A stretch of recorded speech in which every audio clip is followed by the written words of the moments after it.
Hello hi നമസ്കാരം എല്ലാവർക്കും. അപ്പോൾ ഞാൻ ഇന്ന് മാനിഫെസ്റ്റേഷൻ്റെ 8ാമത്തെ റൂളായിട്ടാട്ടോ വന്നിരിക്കുന്നത്. 8ാമത്തെ റൂൾ എന്ന് പറയുന്നത് വിഷ്വലൈസേഷനാണ്. വിഷ്വലൈസേഷൻ എന്ന് പറയുമ്പോൾ നമ്മുടെ ജീവിതത്തിൽ നമുക്ക് എന്താണോ വേണ്ടത് അത് ഒരു സിനിമ പോലെ കാണുന്നതിനെയാണ് നമ്മൾ വിഷ്വലൈസേഷൻ എന്ന് പറയുന്നത്. അതായത് ഒരു മെൻ്റൽ റിഹേഴ്സലാണ് കേട്ടോ ഇത്. ഒരു കാര്യം നമ്മൾ യഥാർത്ഥത്തിൽ നമ്മൾ ചെയ്യുമ്പോഴും അതുപോലെ തന്നെ നമ്മൾ മനസ്സിൽ ആ കാര്യത്തെക്കുറിച്ചിട്ട് അതായത് സങ്കല്പിക്കുമ്പോഴും തലച്ചോറിൽ ഒരേ ഭാഗങ്ങളാണ് കേട്ടോ പ്രവർത്തിക്കുന്നത്. ബ്രെയിനിന് ഒരു RIS എന്ന് പറയുന്ന ഒരു ഫിൽറ്ററിങ് സിസ്റ്റം ഉണ്ട്. ഓക്കെ, അപ്പം നമ്മുടെ ഒരു ഗോളിനെ പറ്റിയിട്ട് നമ്മൾ നിരന്തരം ചിന്തിക്കുകയും സങ്കല്പിക്കുകയും ചെയ്യുമ്പോൾ എന്താ സംഭവിക്കുക എന്ന് വെച്ച് കഴിഞ്ഞാൽ അതിനെ പറ്റിയിട്ടുള്ള ആളുകൾ, അതിനെ പറ്റിയിട്ടുള്ള അവസരങ്ങളൊക്കെ നമുക്ക് കൃത്യമായിട്ട് ഫിൽറ്റർ ചെയ്തിട്ട് കാണിച്ചു തരും.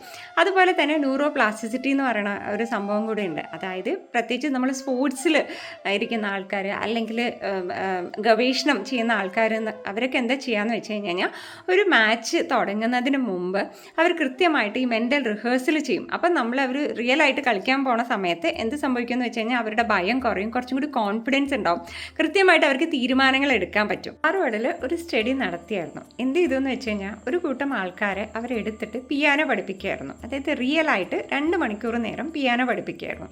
അതുപോലെ തന്നെ ഒരു കൂട്ടം ആൾക്കാരെ എടുത്തിട്ട് അവരെ മെൻ്റലി റിഹേഴ്സൽ ചെയ്യിപ്പിക്കുകയായിരുന്നു. അതായത് വിഷ്വലൈസേഷൻ പ്രാക്ടീസ് ചെയ്യിപ്പിക്കുകയായിരുന്നു. അതായത് ഒന്ന് റിയലും രണ്ടാമത്തേത് വിഷ്വലൈസേഷനും.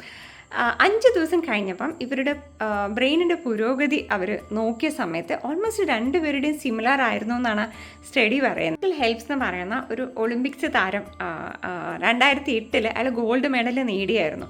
അയാൾ ഈ മാച്ചിന് മുമ്പായിട്ട് ഒരു 100 തവണയെങ്കിലും അതിൽ കൂടുതൽ തവണ അയാൾ മെൻ്റൽ റിഹേഴ്സൽ ചെയ്യായിരുന്നു.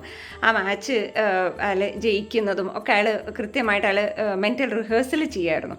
അപ്പം ആ മാച്ച് സമയത്ത് എന്ത് സംഭവിച്ചെന്ന് വെച്ച് കഴിഞ്ഞാൽ ഈ വെള്ളം കണ്ണിലോട്ട് കയറിയിട്ട് അയാൾക്കൊന്നും കാണുന്നുണ്ടായിരുന്നില്ല. പക്ഷെ എന്നാൽ പോലും ആ മാച്ചിൽ അയാൾ ഗോൾഡ് മെഡൽ നേടി.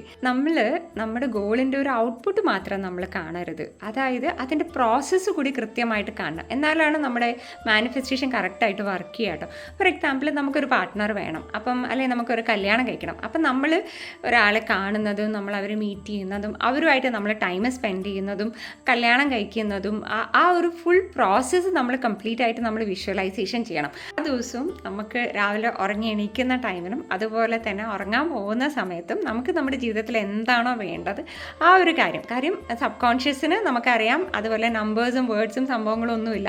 അതായത് ഇമേജസും അതുപോലെ തന്നെ ഇമോഷൻസുമാണ് സബ് കോൺഷ്യസ് എടുക്കുന്ന ഒരു കാര്യം.